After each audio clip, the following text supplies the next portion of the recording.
ये आज 24 फरवरी और मध्य प्रदेश के डेली करंट अफेयर में आज हम 19 फरवरी से लेकर 24 फरवरी तक जितने भी इंपॉर्टेंट करंट अफेयर होंगे Madhya Pradesh daily current affair से रिलेटेड तो उन पर डिस्कस करेंगे। तो लीजिए लास्ट तक ध्यान से देखिएगा। सबसे पहले हम रिवीजन कर ले तो देखिए अभी हाल ही में मध्य प्रदेश महिला वित्त एवं विकास निगम का अध्यक्ष किसे नियुक्त किया गया है, तो ये सुश्री निर्मला भूरिया को। और हाल ही में मध्य प्रदेश सरकार के द्वारा किस जिले में तात्या टोपे विश्वविद्यालय खोलने का निर्णय लिया गया है, तो ये गुना डिस्ट्रिक्ट में। और हाल ही में मध्य प्रदेश सरकार के द्वारा किस जिले में रानी अवंतीबाई लोधी विश्वविद्यालय खोलने का निर्णय लिया गया है, तो ये सागर डिस्ट्रिक्ट में। और हाल ही में मध्य प्रदेश सरकार के द्वारा किस जिले में नया विधि विद्यालय खोलने का निर्णय लिया गया है, तो ये आगरमालवा में। और मध्य प्रदेश के किस अभ्यारण्य में नर्मदा जीवाश्म संग्रहालय स्थापित किया जा रहा है, तो ये रालामंडल अभ्यारण्य में। और ये कहाँ पर है, तो इंदौर में है। और हाल ही में केंद्रीय कृषि मंत्रालय के द्वारा जारी रिपोर्ट के अनुसार मध्य प्रदेश में कितने हेक्टेयर क्षेत्र में जैविक खेती की जा रही है, तो ये 15 लाख हेक्टेयर क्षेत्र में।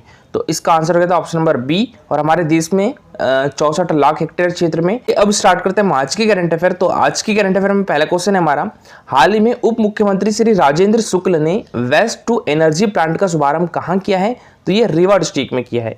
तो इसका आंसर हो जाएगा ऑप्शन नंबर ए। ठीक है, अभी हाल ही में हमारे मध्य प्रदेश के उप मुख्यमंत्री कौन है, राजेंद्र शुक्ल। हमारे मध्य प्रदेश में दो उप मुख्यमंत्री कौन कौन, एक तो राजेंद्र शुक्ल और एक जगदीश देवड़ा।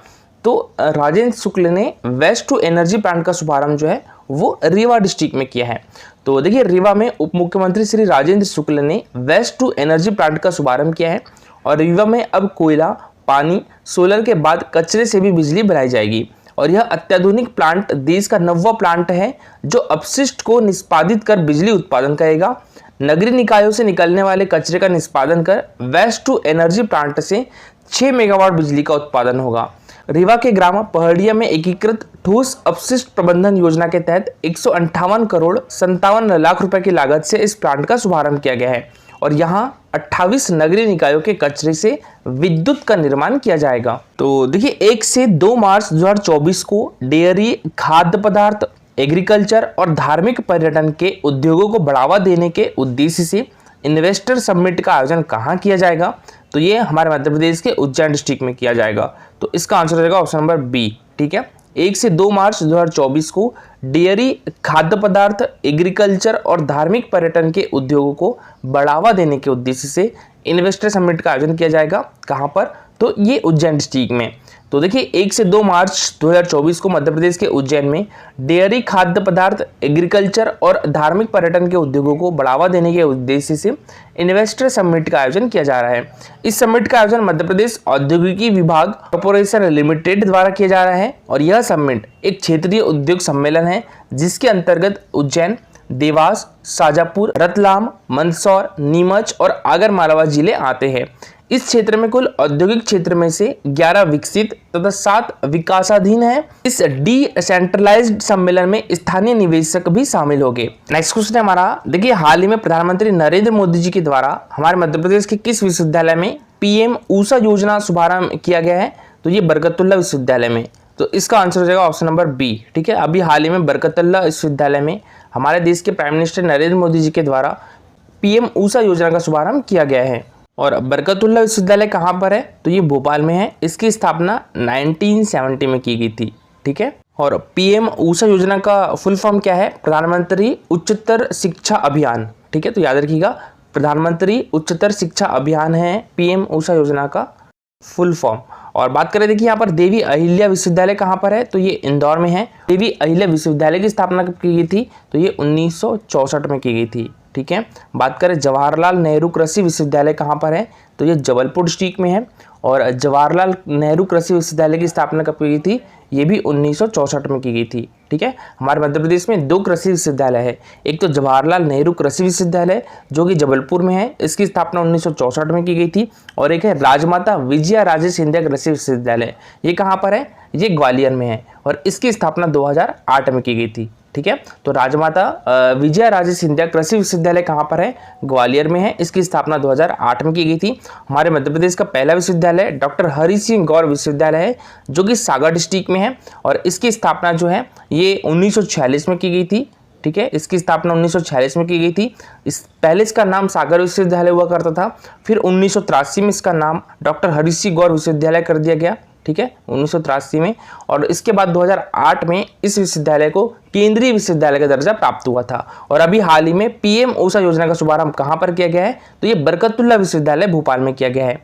तो देखिए, बरकतुल्लाह विश्वविद्यालय भोपाल में 20 फरवरी 2024 को ज्ञान विज्ञान भवन में प्रधानमंत्री उच्चतर शिक्षा अभियान योजना का शुभारंभ किया गया है। इस योजना का शुभारंभ प्रधानमंत्री नरेंद्र मोदी के द्वारा वर्चुअली रूप से किया गया है। और इस कार्यक्रम में मुख्य अतिथि हमारे मध्य प्रदेश के राज्यपाल मंगूभाई पटेल और मुख्यमंत्री डॉक्टर मोहन यादव एवं उच्च शिक्षा मंत्री थे। और प्रधानमंत्री उच्चतर शिक्षा अभियान की बात करें तो इसका लॉन्च कब हुआ था, जून 2023 में हुआ था। इस योजना को वर्ष 2013 में केंद्र सरकार के द्वारा राष्ट्रीय उच्चतर शिक्षा अभियान के रूप में लॉन्च किया गया था। और उद्देश्य संपूर्ण देश के उच्च शिक्षा संस्थानों को नीति वित्त पोषण प्रदान करना तथा उच्च शिक्षा की गुणवत्ता में सुधार करना है। नेक्स्ट क्वेश्चन है हमारा, हाल में मध्य प्रदेश के मुख्यमंत्री का विशेष कर्तव्यस्थ अधिकारी यानी ओएसडी किसे नियुक्त किया गया है, तो ये आर.के. हिंगनकर को। तो इसका आंसर हो जाएगा ऑप्शन नंबर डी। अभी हाल ही में हमारे मध्य प्रदेश के मुख्यमंत्री कौन है, मोहन यादव। तो इनका ओएसडी किसे नियुक्त किया गया है, ये आर हिंगनकर को। और हमारे मध्य प्रदेश के डीजीपी कौन है, सुधीर सक्सेना जी है। ठीक है, हमारे मध्य प्रदेश के पुलिस महानिदेशक कौन है, सुधीर सक्सेना जी है। हमारे मध्य प्रदेश के 2 शहरों में पुलिस कमिश्नर प्रणाली लागू है, कौन कौन से, एक तो इंदौर में और एक भोपाल में। ठीक है, तो इंदौर के पुलिस कमिश्नर कौन है, राकेश गुप्ता है। और भोपाल के पुलिस कमिश्नर कौन है, हरिनारायणचारी मिश्र जी है।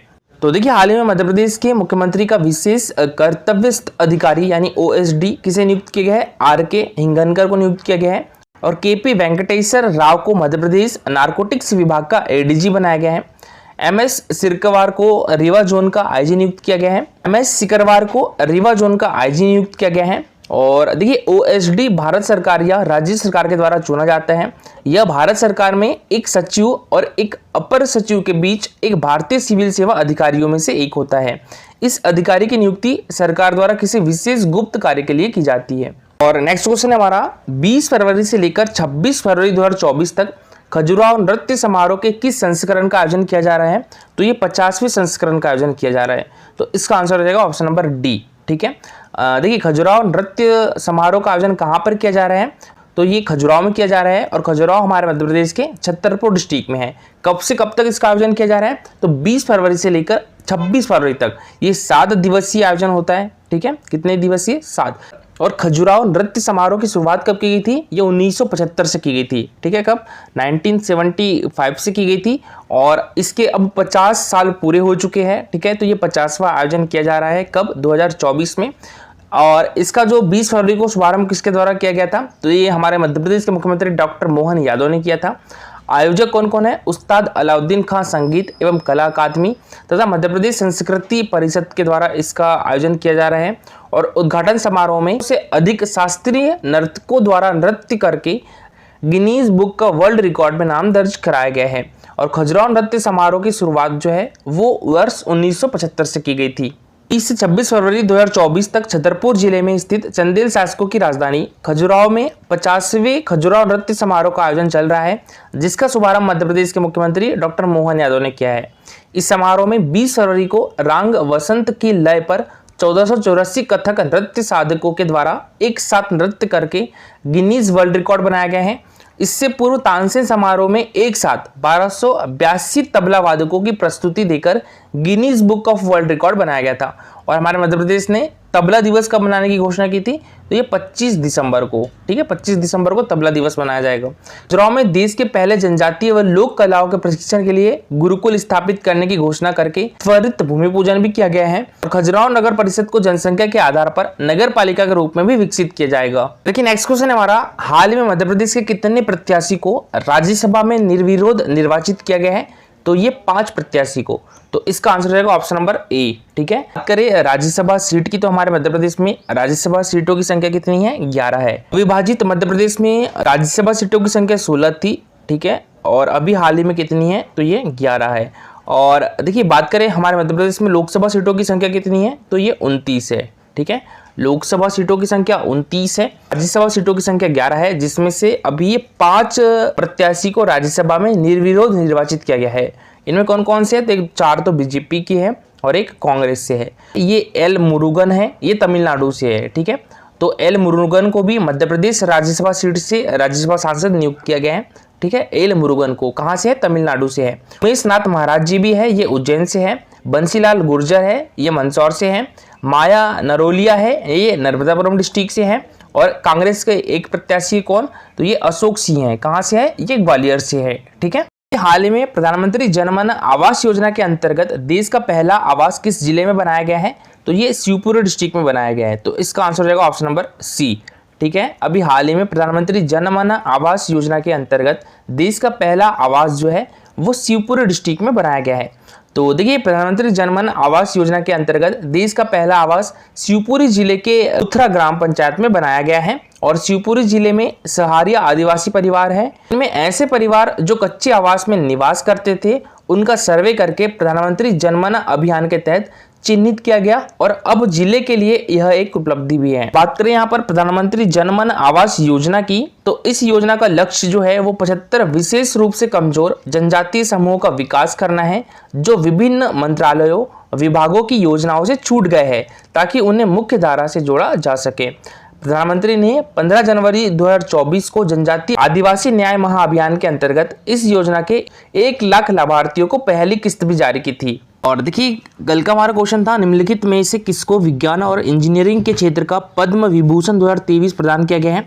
तो ये किया गया था श्री श्रीनिवास वर्धन को। तो इसका आंसर हो गया था ऑप्शन नंबर सी। और ये MPPSC 2023 में पूछा गया था ये क्वेश्चन। ठीक है, तो 2023 का जो विज्ञान एवं इंजीनियरिंग के क्षेत्र में पद्म विभूषण किसे मिला था? श्री श्रीनिवास वर्धन को। तो देखिए, 2023 में कितने व्यक्तियों को पद्म विभूषण से सम्मानित किया गया था? 6 व्यक्तियों को। कौन कौन से? एक तो श्री बालकृष्ण दोषी जी को, इनको आर्किटेक्चर में मिला था, ये गुजरात से है। एक श्री जाकिर हुसैन जी को, ये इनको आर्ट में मिला था, महाराष्ट्र से है।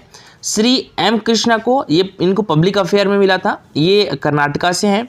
श्री दिलीप महालनोबिस को, इनको मेडिसिन में मिला था और ये वेस्ट बंगाल के हैं।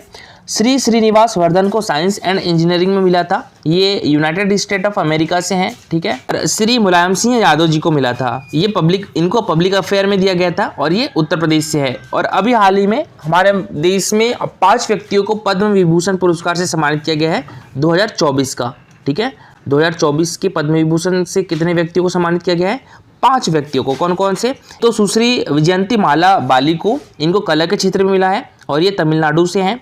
एक श्री कोनिडेला चिरंजीवी को, इनको कला के क्षेत्र में मिला है और ये आंध्र प्रदेश से हैं। एक श्री M वेंकैया नायडू को, इनको सार्वजनिक मामलों के लिए दिया गया है, ये आंध्र प्रदेश से हैं। ईश्वर पाठक जी को भी पद्म विभूषण 2024 से सम्मानित किया गया है, इनको सामाजिक कार्य के क्षेत्र में दिया गया है और ये बिहार से हैं। सुश्री पद्म सुब्रमण्यम को भी पद्म विभूषण 2024 से सम्मानित किया गया है, कला के क्षेत्र में दिया गया है और ये तमिलनाडु से है। और देखिए, ये है हमारा Telegram channel target civil services. तो आज से इस पर डेली 20 क्वेश्चन क्विज होंगे। ठीक है, और इस टाइप से इसका रिजल्ट भी आएगा। तो आप सभी लोग टेलीग्राम चैनल ज्वाइन कर सकते हो और टेलीग्राम चैनल के लिंक आपको हमारी वीडियो के डिस्क्रिप्शन बॉक्स में मिल जाएगी। लेक्चर अच्छा लगा हो तो लाइक और शेयर जरूर करिएगा। अगर आप इस चैनल पर नए हो तो सब्सक्राइब भी कर लीजिए। Thank you so much for watching this video.